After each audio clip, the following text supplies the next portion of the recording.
Pak Palguna, salah satu yang disoal oleh para pelapor dan itu masuk dalam klaster MK-MK adalah mengenai konflik kepentingan. Bagaimana sebetulnya pembuktian soal konflik kepentingan itu, Prof? Nah, terima kasih Fitri. Kalau soal konflik kepentingan ini memang masih debatable ya. Karena begini, yang membuat jadi persoalan itu kan, ya kalau Pak Ketua saya dengarkan tadi argumentasi kan beliau mengatakan, dan saya dalam beberapa hal dapat menyetujui pendapat itu. Eh, Memang kan tidak terang bahwa yang mengajukan permohonan itu bukan katakanlah di sini langsung Gibran gitu ya. Bahkan kalau ditelisik sejak awal sesungguhnya yang pertama kali mau mengajukan permohonan ini kan PSI, ya, Partai Solidaritas Indonesia gitu loh. Jadi oleh karena itu coba dulu hilangkan nama personal yang ada di sana, dan ini adalah pengujian norma. Pengujian norma itu yang mempunyai hak konstitusional untuk memiliki standing untuk menjadi pemohon itu adalah perorangan warga negara Indonesia yang bisa siapa saja sepanjang dia memenuhi syarat, yaitu bahwa dia bisa menjelaskan ada anggapan tentang kerugian hak konstitusionalnya. Jadi oleh karena itu nama Gibran, nama siapapun individu warga negara Indonesia bisa digantikan.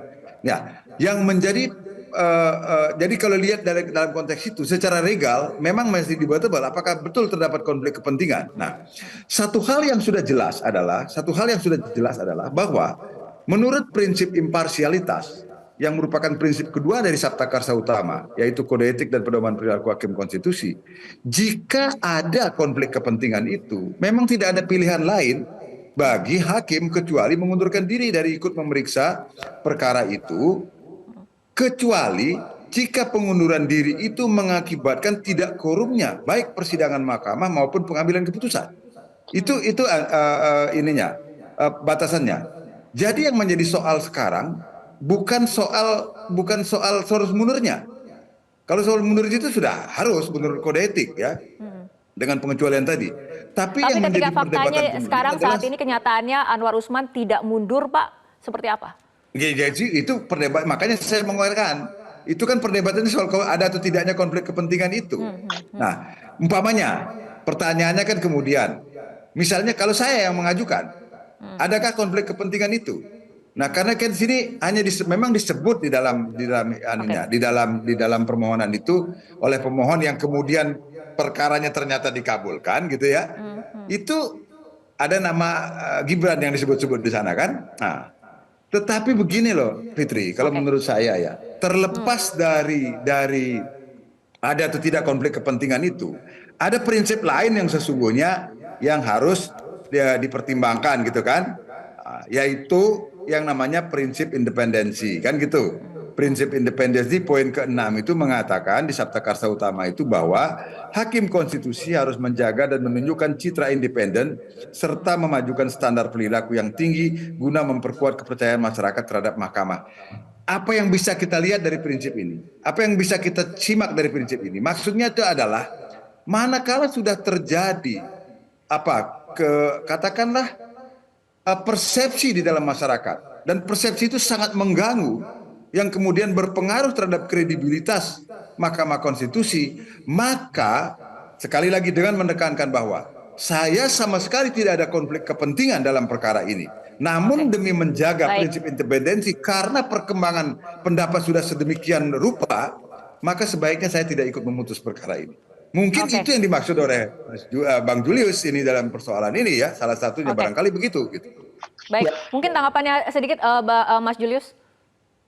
Ya, saya setuju dengan Pak Palguna yang disampaikan benar adalah demikian.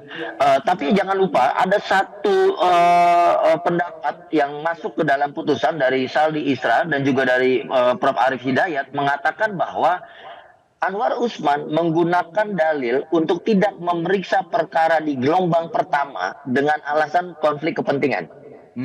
Nah, itu yang kami gunakan. Jadi makanya kami bilang dalam laporan kami tidak berasumsi, kami tidak pakai insinuasi, tapi ada pernyataan itu, dan pernyataan itu masuk ke dalam putusan. Bahwa Anwar Usman mengatakan, saya tidak mau periksa gelombang pertama ya. Kenapa? Karena konflik kepentingan, saya menghindari itu. Jadi dia mengundurkan diri, makanya dia tidak terlibat.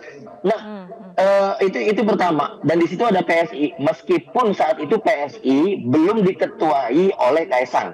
tapi dia mengatakan ini konflik kepentingan bagi saya mundur.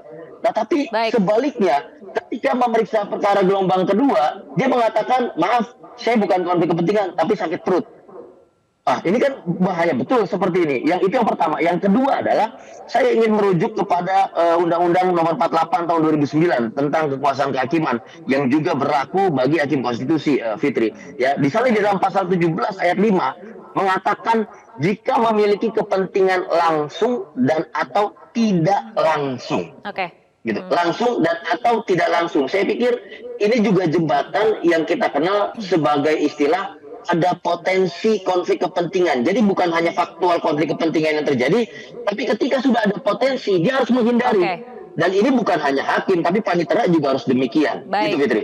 Jelajahi cara baru mendapatkan informasi. Download Metro TV Extend sekarang.